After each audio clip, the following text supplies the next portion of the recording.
All right, so here's the deal. I have an update on a story that we talked about 2 years ago.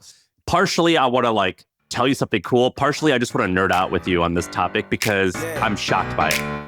I feel like I can rule the world. I know I can be what I want to. I put my all in it like no days off. On the road, let's try. So the pandemic hits in 2021. We all go remote. And you and I start talking about something that was fascinating. So basically, there's this weird Venn diagram of MFM listeners. There's this shithead, and then there's this ambitious person. And they overlap to create these ambitious shitheads. And what do ambitious shitheads do during the pandemic when we all go remote? They do this thing called overemployed. Have you heard of overemployment? I think is overemployed when you basically, one guy has 3 jobs, but the 3 jobs don't know each other. Yeah, it's like a culture. It's like this tactic. It's the strategy. I don't know what you call it, but it's very weird and it explodes. And basically a small group of people, they go and get multiple jobs because they're like, dude, I'm working at Airbnb. I'm only working 20 hours a week. I get paid $150,000. I definitely can also try and get a job at Facebook. Right. Working remote was the key unlock, right? It was the key unlock where they could kind of hide. And this story we talked about, the Wall Street Journal and the New York Times has talked about, it's kind of been popular, but I have an update on this story. And it's very fascinating to me. So last week, Wells Fargo made an announcement where a couple dozen of their employees, specifically ones who worked in the wealth management unit, they laid them all off. And they laid them off because they found that they were using these devices that you put your mouse on top of, and it's almost like a treadmill. And it makes it seem like the mouse is constantly moving on their computer. And they also did it with keypads where they had this device above their keyboard where it was typing stuff. And the reason they did that is because what has happened recently since the pandemic is there's been software that has absolutely exploded where it monitors employees' work. Now, this has already existed in remote first companies, but now many people are remote. And this type of software has exploded to the point where something like 50% of all employers who have remote workers use some type of spy software. That's not the right word, but you know what I mean? Like some type of productivity detection monitoring. Yeah, spy software is more realistic, but that's interesting. But all right. And so back to that Venn diagram of shitheads and ambitious people. Here's what they're doing. They're using these things. I'm going to tell you all about them, where they're exactly what the Wells Fargo folks were using, where they're like a treadmill for your mouse. So they're called mouse jigglers, and it's crazy. Now, there's a company called HubSpot and Terramine, I think it's called. There's 2 of them. They have something like 5,000 companies amongst them, and they are employee tracking software. And they did this survey where they looked at 1 million of their customers or 1 million users using their spying tracking software. And they found that roughly 7% of the 1 million people who are using this software were using these mouse jigglers or something like it. And then one of the CEOs of the companies, they go, the true number is actually probably almost certainly higher, because they found out that they were kind of being really conservative about this. And I was shocked. This market is so much bigger than I ever thought. And I want to tell you about a few people who are winning in this market. The first one, on Amazon, go to Tech 8. So the word tech and then the number 8, USA. So Tech 8 USA. This is another mouse jiggler. By the way, mouse jiggler is my new go-to diss for somebody who works at a computer all day. Oh, he's just a mouse jiggler. It's the best. So there's this company called Tech 8 USA. They're based in Austin, Texas. And what they do is you can buy these things for like $30 or $40. And you can add a cool design to it. What they're doing is they're basically crock. They're selling these kind of fraud to helping you to commit fraud or do something a little bit strange. And you could add a cool USA flag to it. Or you can best sales pitch ever. Look at this thing. In the product description, the last one. A thoughtful gift for loved ones. Our undetectable mouse mover makes excellent gifts for anybody who spends a long time at their computer. Whether it's a hardworking professional or a dedicated student who values convenience and efficiency, this mouse juggler is a practical and thoughtful present. Show your appreciation. Help them stay productive and stress-free. It's sort of like when the vape makers, when I was in high school, we would buy vape machines when weed was still illegal.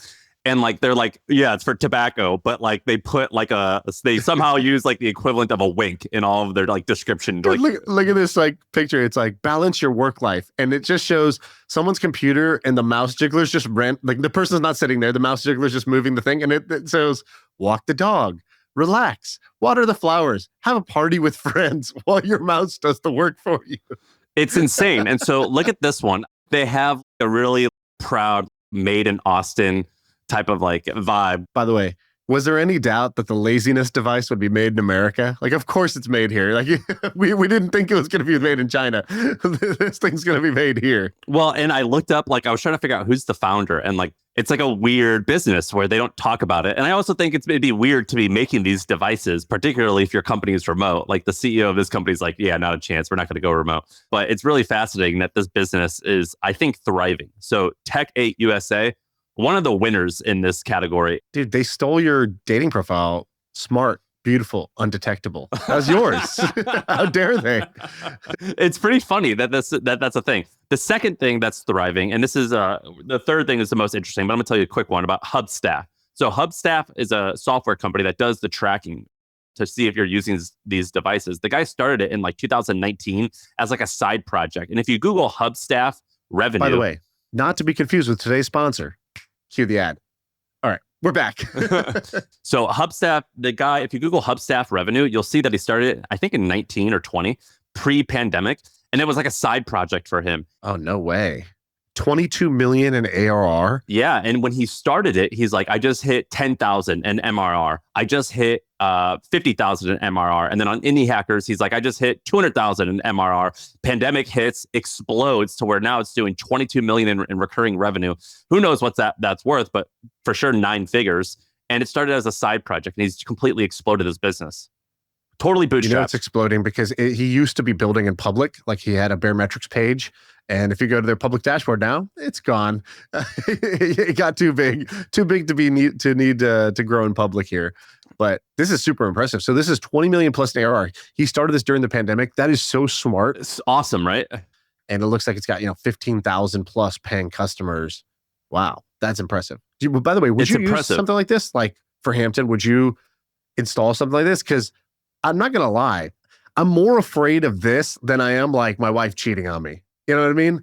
Like it would break my little heart to find out that somebody on one of my teams is just running 3 jobs and they got a mouse jiggler all day. And that would really make me sad. And it kind of makes me want to use something like this to find out if someone's cheating on me. Yeah, I think I'm open to it. I like to think that our company is small enough that, and you would know. But yeah, like it's a very questionable. Like I have to ask myself, would I be open to this? And the answer is definitely maybe. Like I'm not like against it. The answer is yes, soon. Yeah, so it's interesting. Now let me tell you the third winner of this whole thing. So there was a subreddit called Overemployed. And Overemployed, at the time when we talked about it, I think they were at 20 or 30,000 members on that subreddit. And it was basically, they had this whole vernacular of like my J1, my J2, my J3, meaning their job 1, and they have all these like phrases and things like that. Well, the moderator of that subreddit launched a website called overemployed.com. And if you go to that website, he talks about his background and why he started it. He also refers you to like personal finance tools, which is like an affiliate play for him. And he talks about like, he reviews different mouse jigglers and things like that, which is like a clear affiliate play. However, he has a community. The community is partially free, partially paid. It costs $300 a year. I'm not sure what percentage of people paid $300, but it's a Discord community. He has 60,000 members on his Discord of people who are following the overemployed like lifestyle. And I went and tried to track this guy down. His name's Isaac, and you don't know his last name, but his LinkedIn, he calls himself a career polygamist. And he has a whole blog all about overemployed.com. And it gets... Who's the guy? Isaac what? What's his name? He doesn't say. So just Isaac, because he tells the story about how he had 3 different jobs and how he got pissed off and this. And it's like an us versus them, like founder story. But it's kind of weird, right? Because you're not breaking the law probably, but you're definitely doing something that you're probably slightly ashamed of, or at least as an employer, I would be unhappy with. And so it's this whole community, this subculture of people that's significantly larger than I ever imagined. And they're talking about these things openly. And it's very fascinating. I went to the website. Welcome to the secret door to financial freedom. Insane. I've always wanted the secret door, and he's tapped into my needs. This is crazy. Work 2 remote jobs, reach financial freedom. That's the slogan for this website. This is crazy, dude. It's not crazy that this, like, I knew this was happening, but the Sampar special here was to go back and check back in on this thing that we talked about 2 years ago and go find this guy's blog and community and hub staff and the 22 million in ARR. It's crazy that there's a whole ecosystem. It's an ecosystem come up around this one lifestyle, right? Like you had the 4-hour work week, which is about delegation, automation, and basically like 80-20 prioritization. And now you have overemployed, which is like the messed up cousin to the 4-hour work week, where he's like, look, just lie to your company. You're going to work the same 8 hours, but for 3 different companies. That I'm surprised. I'm surprised. I'm not surprised at the same time at how popular this is. And let me give you one more. And what I'm about to show you, it's kind of like the equivalent of teaching your children about safe sex, but really hoping that they don't do it, like they don't have sex until whatever. And they're like, sex sounds awesome. I'm going to go do it. Because there's this guy called, and I linked to it at the very bottom of this section. It's called the overemployedguy.com. And I clicked the about page, and he has this long history of like how he got J1, J2, J3.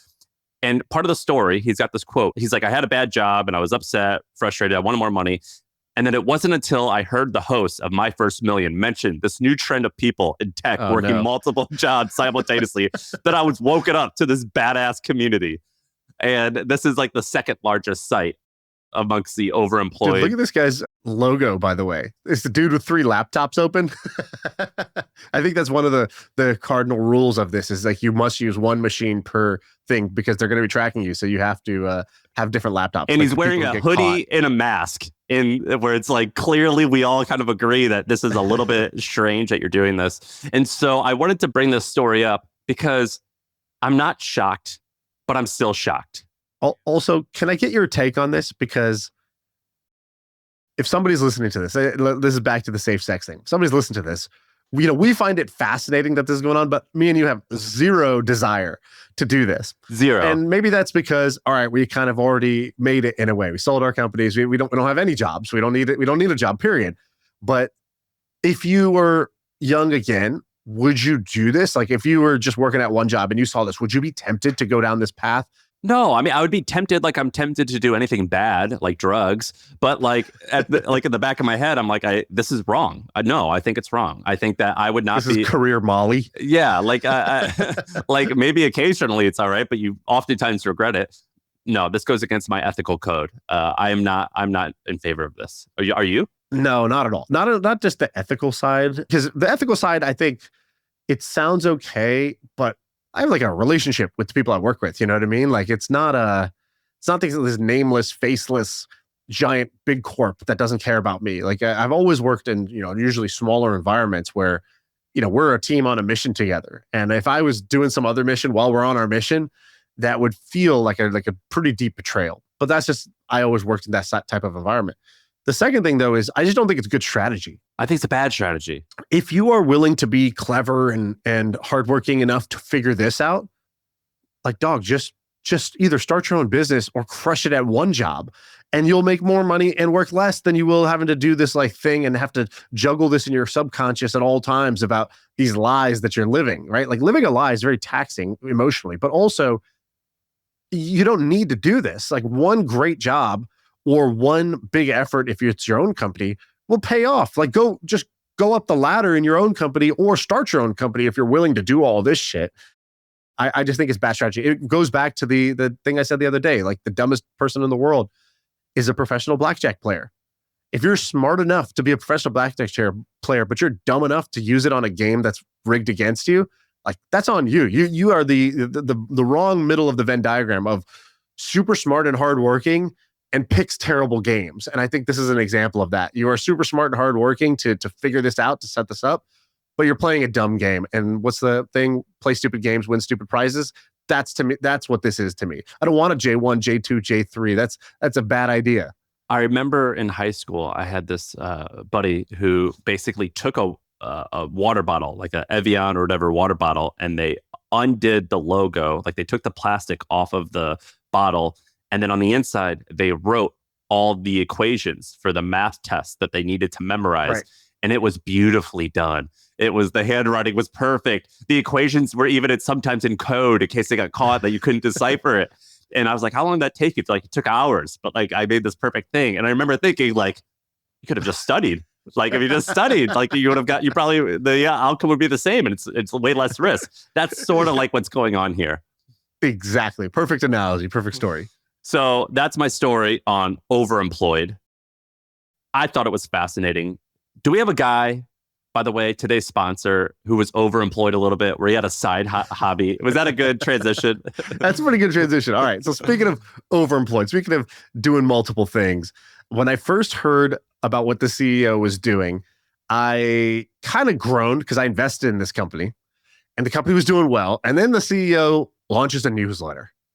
And I'm like, bro, why do you need a newsletter? Do you really need a newsletter? And it's excusable because today's sponsor is Beehive. They make the easiest platform to create newsletters. So on one hand, it made sense. He was using his own product and that seemed cute, but I didn't really fully get it until I talked to him and I tried to understand why is he doing this. And so this is the story of Tyler Dank starting Big Desk Energy. So basically, we've talked about this before. There's a great playlist on Spotify if you need work music called Big Desk Energy. And there's this guy, Tyler Dank, the founder of Beehive, and he just made a playlist of songs he listens to while he works. And I like music, but I have poor taste. So I used to use this thing all the time because I was like, great, I don't know how to find cool music. Like Tyler's kind of a cool guy. He's a cool looking guy. He's a young guy. He's like a New York, Manhattan hip kid. Yeah, but he lives on the beach somewhere. Like he's a cool dude. So I got to borrow his music. I was using his playlist, but then his playlist became a newsletter. Okay, interesting. Why? And now he was like, I want to do this because I want to dog food my own product. I want to build in public and I want to just live and breathe all the pain points of my customers so that I can be better at building product. When he said that, I realized, oh, this makes a lot of sense because too many times do the product builders get so busy, they get disconnected from the actual product usage.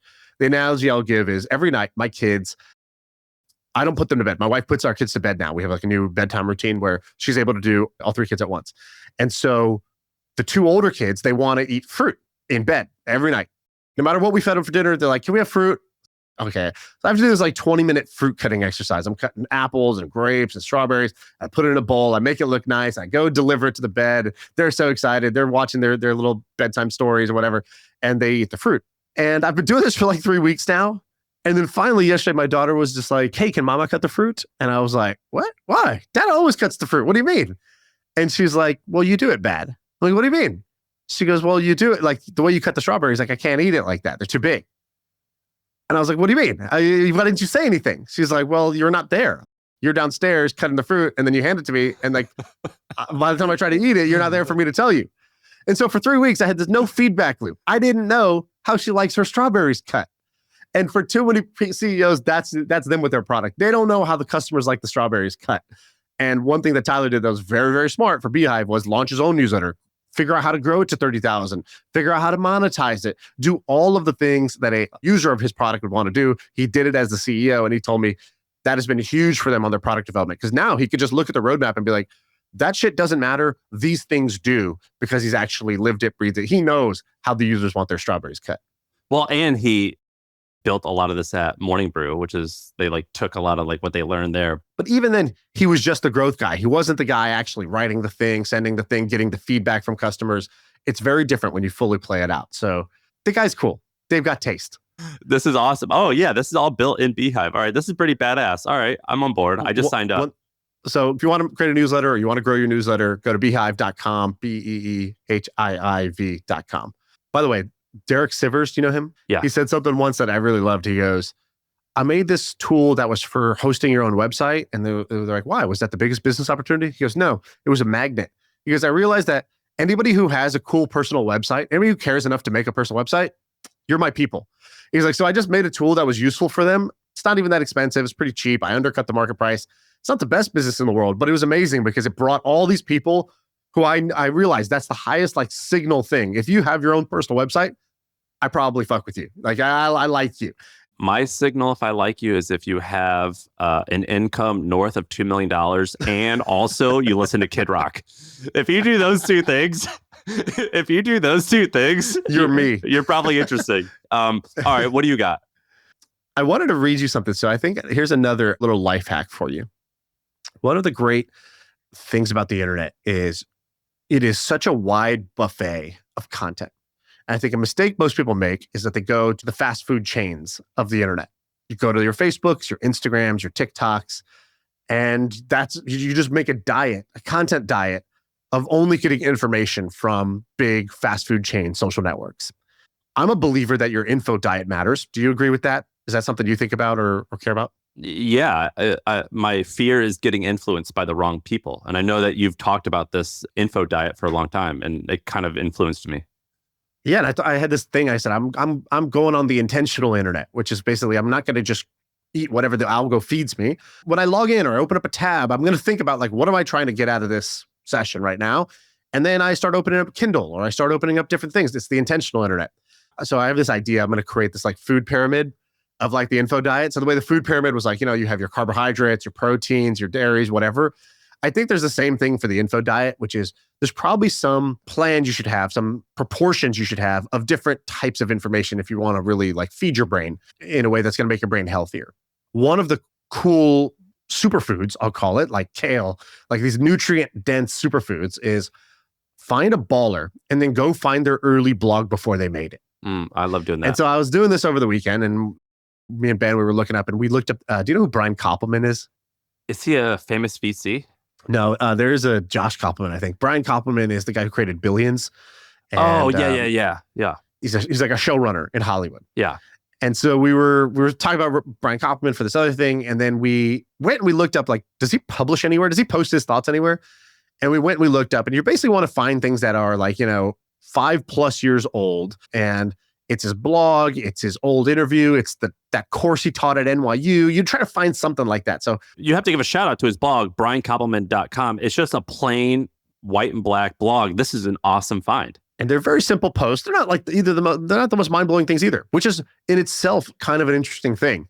It's like, wow, this guy who achieved so much, it's not like he's writing the Shakespearean genius stuff that I couldn't have thought of. It's like, wow, this is a guy kind of like me that made it in a really unique way. So anyways, I'm going to read you the one post. Write what fascinates you. That's the title. So I'm going to read it to you. He goes, this seems simple, right? Of course we should write about what fascinates us and what we obsess over. But so many people approach writing, and especially screenwriting, as if it could be gamed, figured out, or strategized. And if you're somebody who could do that, congratulations, rock on. Although I wouldn't waste that kind of strategic brain power on show business. There's problems to be solved out there in the real world. If you're that type of person, go figure out how to arbitrage energy resources in a way that motivates buyers and sellers to create a more equitable market or something. I don't know, because I don't think of it that way, but obviously you do. For the rest of us, we need to calculate less. We need to look inside to find our subject matter, or outside at the world we see, but through a prism of enthusiasm. Prism of enthusiasm. He says, meaning we must find subjects that are personally animating, inspiring, and engaging to us. Because once we do, we have a shot at making them inspiring and engaging for others as well.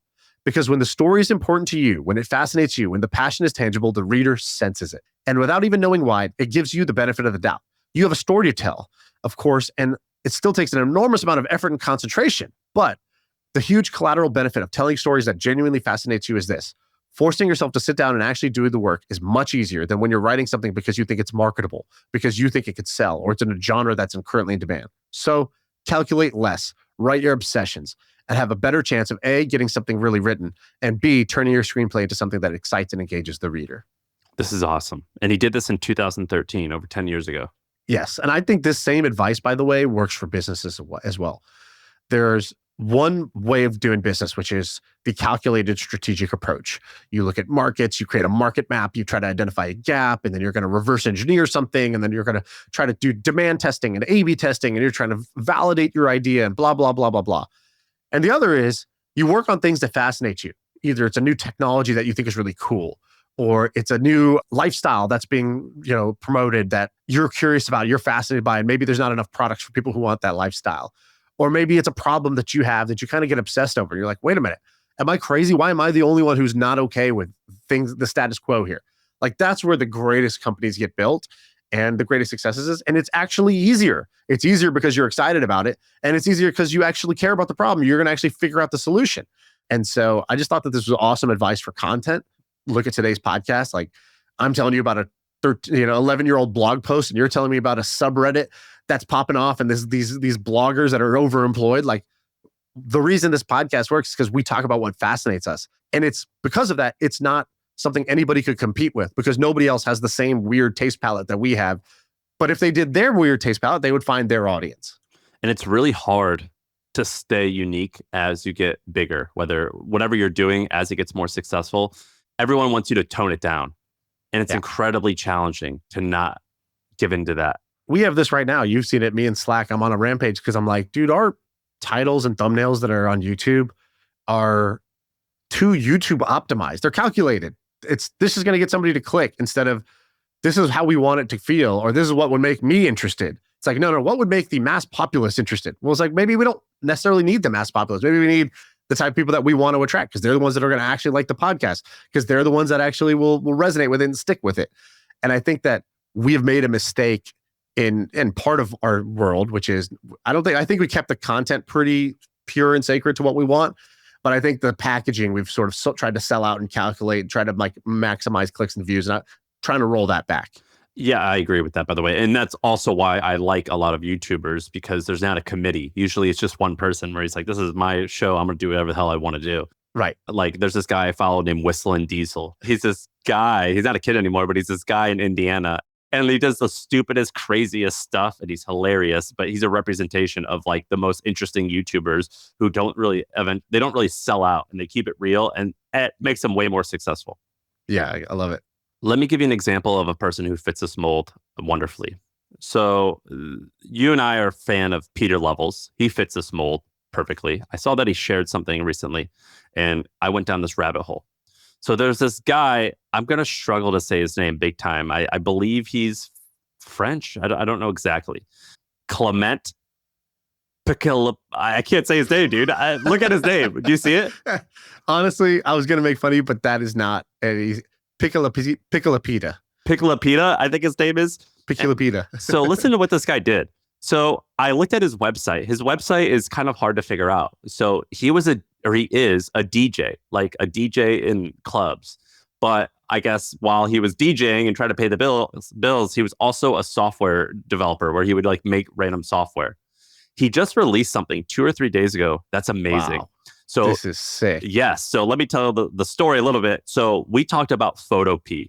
So Photopea is a free, basically, I'll call it a clone of Photoshop, but I don't know if it's exactly a clone, but it definitely started that way. So Photopea is a free version of Photoshop created by this guy named Ivan. And he's one of these indie hacker guys where he was really open about it. So he built this Photoshop clone, which is obviously Photoshop is huge, and it took off right away.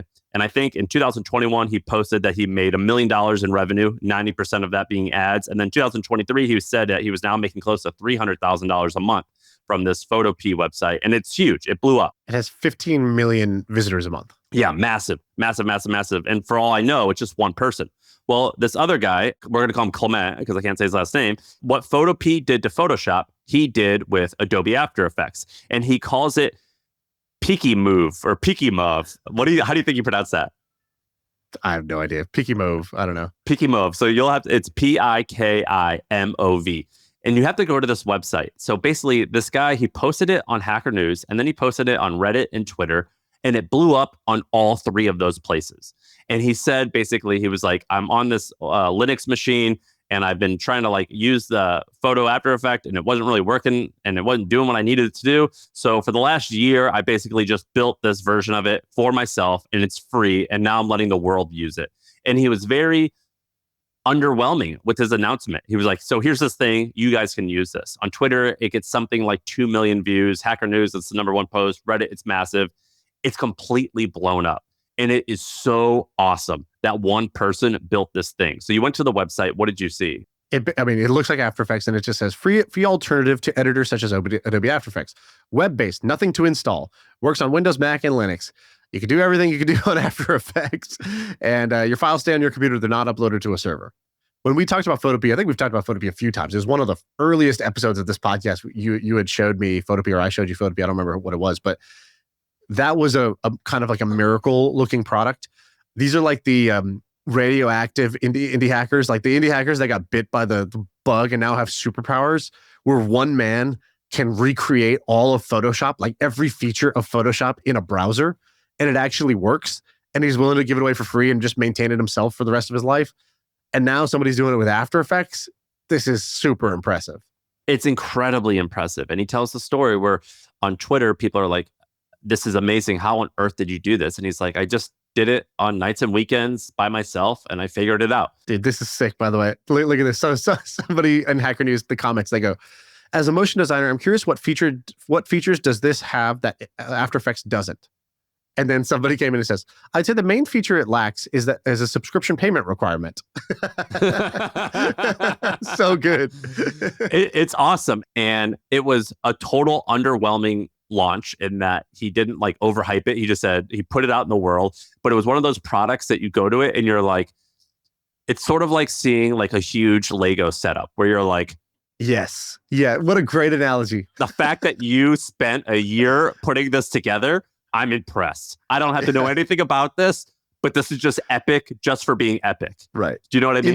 Instant internet respect for this. This is so impressive. I'm never going to use this because I don't use After Effects anymore, thank God. But this is awesome. This guy has my eternal respect, and I'm glad we're sharing it here. I'm going to tweet this out also. This is so sick. It's really awesome. And if you Google his name, you can't find photos of him. So most all of his photos, they're not even like avatars. They're just like silly.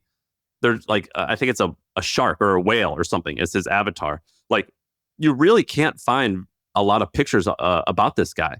And if you go to his website, there's nothing there. He barely explains who he is. And so this is like a true one of one, these rare individuals that I particularly love, and I know you love too, where it's like it's almost like a hacker, but they're not doing anything wrong. Do you know what I mean? Right. It's like a weird subculture of people that I'm obsessed with, where they're artists who know how to program. It's basically what they are.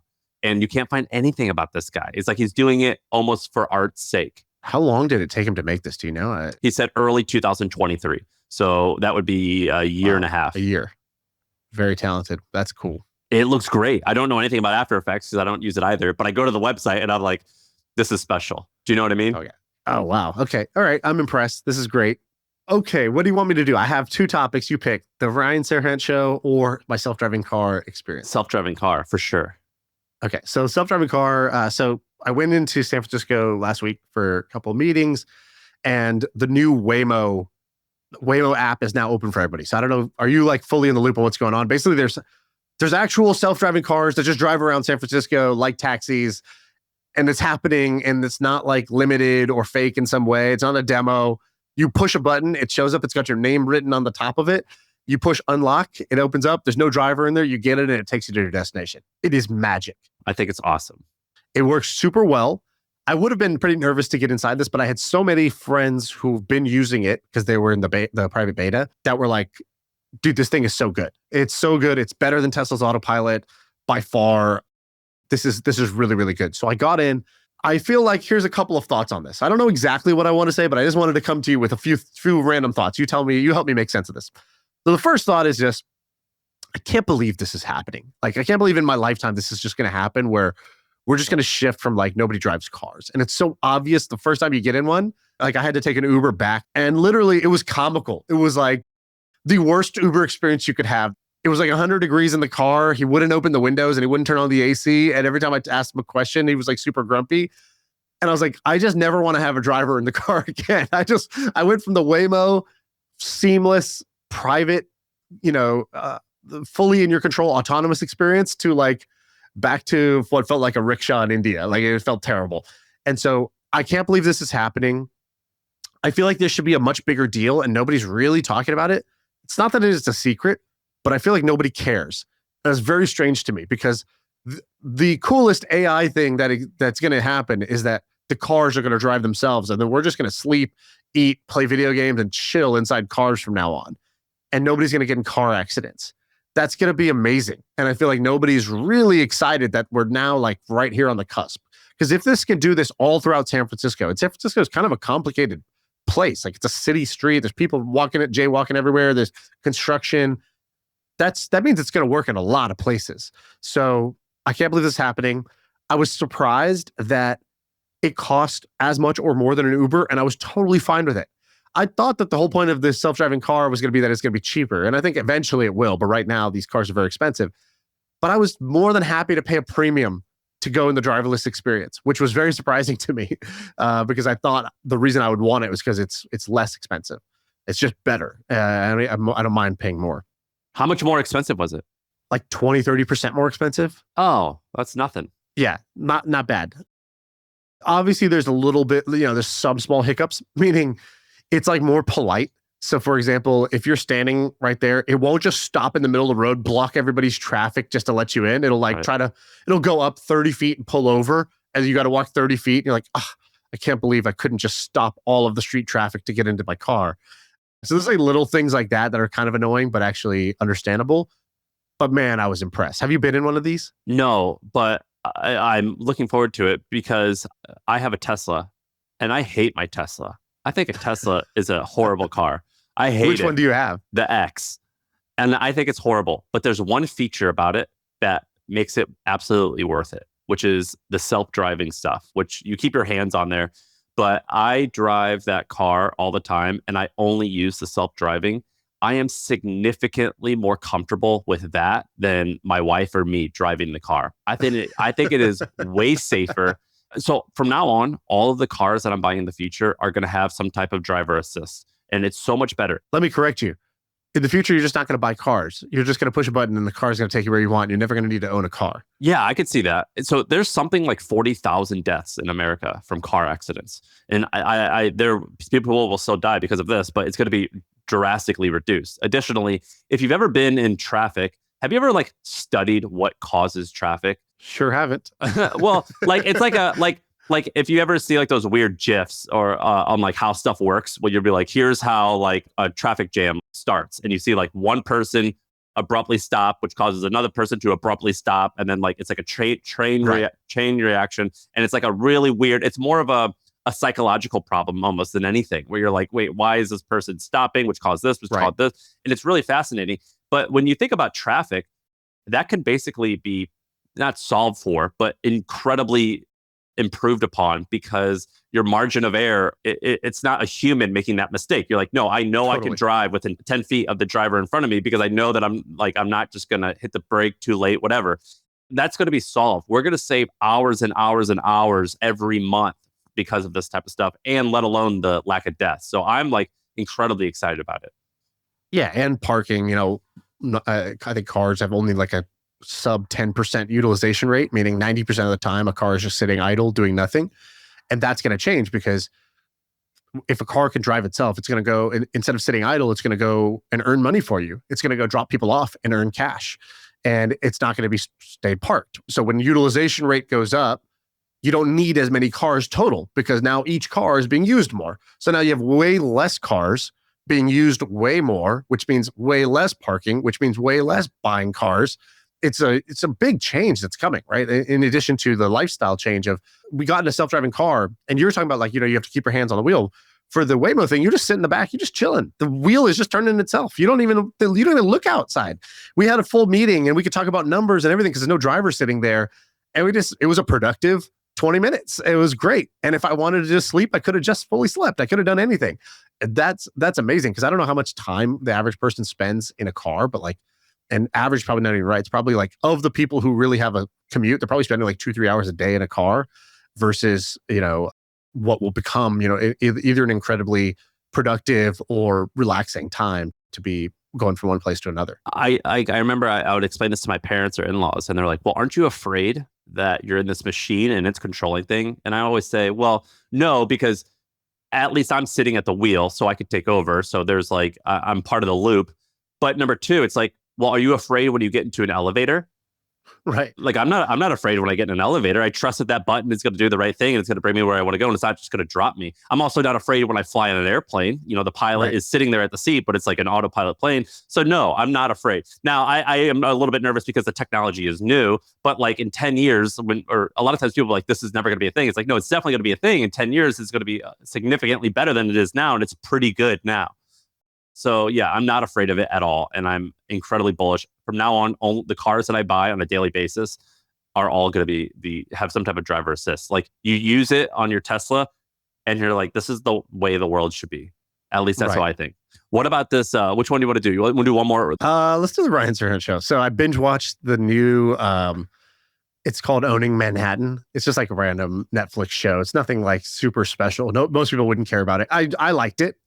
It wasn't like the best show ever, but I happened to binge watch it. I stayed up till like 4 a.m. watching. So who is this guy? I just know he's a silver hair guy that sells real estate. Yeah, he's a real estate broker, and he was one of the like kind of high-end brokers in New York. He got famous because he was on a show called $1 Million Listing since I think he was like 25 years old. So he spent basically a decade on TV, but it was like Bravo TV, and it was him and a bunch of other brokers. And what happened is he leaves the show in like the 10th season. And he takes a little break, and then he comes back with his own Netflix show. And obviously it was kind of like Selling Sunset was this huge hit reality show. And the genre of like real estate reality became like a thing. They're selling OC, they're selling Miami, they're selling Sunset. There's like a whole bunch of these like real estate shows. So he comes back and he's got one called Owning Manhattan. And it's basically the story is Ryan Serhant, who's like the Ryan Seacrest of like the real estate world. He's like this super good looking guy who loves to be on TV. He's just made for TV, who's got great skin and sells real estate. That's the guy. And so he takes this show, and he's the quest is basically he left his brokerage. He starts his own brokerage firm. So, you know, you have Sotheby's and you have Compass, and he's trying to create Serhant, like his own brokerage. And he hires up like 200 or 300 agents now. And the show is following him trying to become the number one brokerage firm in New York. And I think they only serve like the New York area. They're not nationwide, but he's trying to become number one in New York, which is the number one real estate market in the world. And I got to say, the show is pretty interesting. And it's interesting for a couple reasons. Number one, he's good at TV, meaning he's kind of obnoxious, but it grows on you. He's like obnoxious, but it starts to get better. But also all the agents, it's a perfect cocktail. It's like you have house porn, luxury real estate. You have big dollars flying around, deals that are closing or not closing. Then you have the agents who are like, peacocking. They each try to have their own brand and personality and try to be the best in their own way. And then you have like the drama of like a soap opera or like a, reality TV show. Why is he obnoxious? Like, it's almost like his style. Like his style is, he tries to do cocky funny, basically. I don't know, I can do a bad impression of it, but he'll be like, real estate is hard. Not for me. I mean, I make it look easy, but for other people, it's hard. And he'll like every interview he's doing that. And so at first you're just like, all right, whatever. But over time, you get to see the guy sweat, because the guys, the way the show makes it feel is that he's hanging on by a thread. Each of these deals has to go through, otherwise bad things happen, which is just normal TV drama. He gives off the vibe that he's like super alpha, where it's almost like you have a stereotype in your head of like a high roller hedge fund guy, but for real estate. Yeah, and also kind of metro also. So he's not like just macho. he's like kind of got like both sides of it, where he's like kind of like got the style and the fashion and the like the light touch, but then he's also like a cutthroat killer trying to win. He's like a wake up at 5 a.m., work out, eat healthy, at the office by 7. You know what I mean? He's like that type of guy, where it's just like he's intense. Exactly. And so I wanted to read you. So why did I want to share this? Really, there's two things I wanted to share. First is, hey, it's a TV show I liked. If you're looking for a TV show, you might like this one. That's the little thing. But the bigger thing would be, there's a moment in the episode, or in the show. So I'll just give away a little bit of the show. So there's one young agent who's basically the kind of like controversial guy on the scene. He's talented, but he's an asshole. Right? Okay, that's a great character. So this guy who's like fully tatted up. He used to be like a model in Norway or something like that. And so super good looking, super tatted up guy who's super cocky and arrogant. He's only 25 years old, but he's like, well, why would, he's like, oh, if you're young, if you made it on YouTube or you're a rapper or whatever, he's like, you don't want to buy from this like and he's like talking about his coworker. He's like some like bald-headed used car salesman looking guy in a cheap suit. You want to buy from me? He's like, I'm just the next generation. Like people want to, the next generation of rich people want to buy with me. And so he's like very cocky and whatever. And Ryan believes in this guy because he's clearly talented, but he's also like, dude, why are you such a jerk around the office? Like, you're making my life hard by being a jerk. His name's Jonathan. I'm looking at Jonathan. He rides a motorcycle everywhere. And he's, by the way, guy is fantastically dressed at all times. Like I tried to find this guy's like stylist. Like, who is this guy's stylist? Because this guy's got great style. Dude, he has neck tattoos. I'm not buying real estate from a neck tattoo guy. But you kind of want to. Like, it's kind of like when the bad boy likes you. Yeah. All of us were like, me? Yeah, he's giving me attention. There's a certain part of you that wants that. Dude, if you have a tattoo that goes over your Adam's apple, I don't know. Like, I don't know. That's the line. Yeah, like I'd want to hang out with you maybe, but I don't know if I want to do business with you. I mean, you clearly have visible in a turtleneck. We got problems. All right, and what about this guy? So there's a scene at the end. I just thought there was a great quote. So Ryan is kind of confronting this guy because he's been, causing a bunch of drama. And he says something I thought was just really great. He goes, you spend so much of your time trying to get noticed instead of spending your time trying to be great. If you spent half the time just trying to be great, you'd be so great that everybody would have to notice you. And I just thought that was just a wonderful line, a wonderful quote that I feel like I could have, forwarded that in an insulting way to like 10 people I know in life.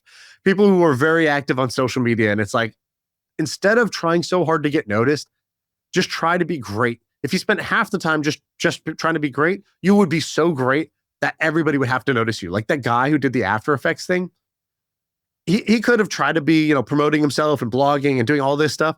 And instead, he just did one great thing, and we all have to notice him. We all have to follow him. We want to be a part of this guy's world versus him trying to push his agenda out there. And I just thought that was a great quote that a lot of people need to hear. I am going to read between the lines here. Are you becoming introspective lately? Is this like a thing? Are you trying to work through like what type of man you want to be? Because I kind of like it, to be honest. I'm doing the work, as they say. Someone made a comment to me where they said, like, Sam, I could tell what phase of life you are in because I listen to the podcast and I hear what you're talking about and who you're getting influenced by. They were like, before you're having children, before you even said that you're going to have a kid, like I kind of guessed it based on what you were talking about. I'm kind of doing the same with you, where it's actually exciting to see like the quotes, or in this case, the quote that you're interested in, you're like thinking like, that's how I should live my life a little bit more. Do you know what I mean? Of course. And I think that that's cool. If you spot it, you got it, is the rule, right? And it's like, I think this is insightful because I have the problem that this insight cures, right? It resonates with me because there's a part of this that is true for me and true for people I know that I care about, that I want to, I wish I could, shake them to hear it too. And so, yeah, I'm very into this. You also, if you read the comments of our YouTube, you also have a large fan base of young men who look up to you and think that you're cool, which you are cool. They would be shocked at how basic bitch your TV choices are. Because you so true. Shaan and my wife will like text about like the challenge or like, I know you're a Bachelor guy or whatever I don't even know what these shows are, but I love that this is the one part of you where you are a mainstream type of person and you're into this stuff. I just try to keep in touch with the common folk, Yeah, I don't know if this is common folk, but I love how simple some of your tastes are. Look, you're a very complex person with deep taste and a rich personality, but this is the one part where you're just like the rest of us. Everybody's like that, right? You like to go build Legos in your free time, like. When we want to switch the light off, we don't want it just dim. We want it off. It's like when I want to relax, I want to go mindless. I want to veg. I want to go completely and indulge in a non-intellectual pursuit because I already do it. And even then you could see like I somehow turned that into like podcast content and lessons for life when I'm supposed to just be looking at people's pretty outfits and stuff. And, I can't really fully turn it off, but I try to. I try to go and just do the stuff that I truly enjoy without trying to make it also be cool and intelligent. This guy, Ryan, by the way, he gives off. So I've seen him talk before, and I found him very off-putting at first, where I'm like, I feel like you're like Grant Cardone or something. You're going to like sell me something or you're trying to scam me. And then I got to know him and I'm like, oh no, I think you're the real deal. You're just intense and you're legit. he has a company called Sell It. So sellit.com. Have you seen sellit.com? No. So basically, it's like a course in one-on-one training business that you give to your real estate agents. And that could go one of two ways. It could come off like scammy and kind of bottom feeder type of stuff. When I go to the website, I do not get that vibe at all. I get it's legit. So he owns, I believe his real estate brokerage firm is incredibly successful. But this company, I have heard rumors that this business is doing something like $30 or $40 million a year in revenue. And he's building up like a legit media empire of courses. Yeah, brokerage. actually, I buried the lead of why I wanted to talk about the show. The reason I want to talk about the show, I watched it and I go, oh my God, he's doing the Kardashian model. Yeah. But instead of selling like $9 lip gloss, he's selling $9 million apartments. This is genius. And what I mean by that is he is using the Netflix show as the greatest marketing vehicle for his own agency. So it's like he has hit media that creates, more business, and it is perfect content market fit. And I just thought, wow, this is incredible. This is just like the Kardashians have done, where they use media to then build their beauty empire. He's doing this to build his real estate empire or his sales empire. And the funniest tweet I saw on this was somebody goes, the greatest sale that Serhant ever did was selling Netflix an 8-hour infomercial without them realizing it. Because the show is an infomercial for him, for his brokerage, for his agents. And it is going to be, it's tremendous, right? It's the way that HubSpot treats this podcast. It's negative CAC. This show entertains you and it's profitable for them. So it's good media and good business. And once I saw this, I was like, wow, applying that to one of the highest ticket items in the world, a home, luxury homes at that is a very, very powerful combination. And you're just going to keep seeing examples of this content market fit happening, where people can figure out a way to make really juicy standalone entertainment on its own that is going to then inherently market you and your business. This is an incredible job of that. And you and I, you're really close to this person. He bought his apartment, I think, from Ryan. Yeah. We have a couple friends that have bought from him. Yeah. And I asked my buddy or our buddies about the experience, and they're like, yeah, he showed up and he was there, like showing me around this $8 million apartment. And he was real. Like he was like actually doing the work. And so I think this guy's a workhorse. Yeah. He's got the New York energy, right? The New York hardcore overdrive, overwork personality. Yeah, no, I'm a big fan of this guy. He definitely was one of the types of people who I learned about him, and I'm like, I don't like you at all. And then I start learning more and more. I'm like, oh, you're awesome. You're legit. Yeah, you come to respect the hustle. I respect this guy a lot. I think he's the man. I think that kind of like having I've said this before, but it's kind of like having an Adam's apple tattoo. Not for me, but I still respect it. That's kind of like what this guy is, where I'm like, I can't imagine grinding that hard because he gets after it, but I love that he exists and that he does this. So yeah, I actually do like this guy a lot. All right, right on. I think that's it. All right, that's the pod. I feel like I can rule the world. I know I can be what I want to. I put my all in it like no days off. On the road, let's travel, never looking back.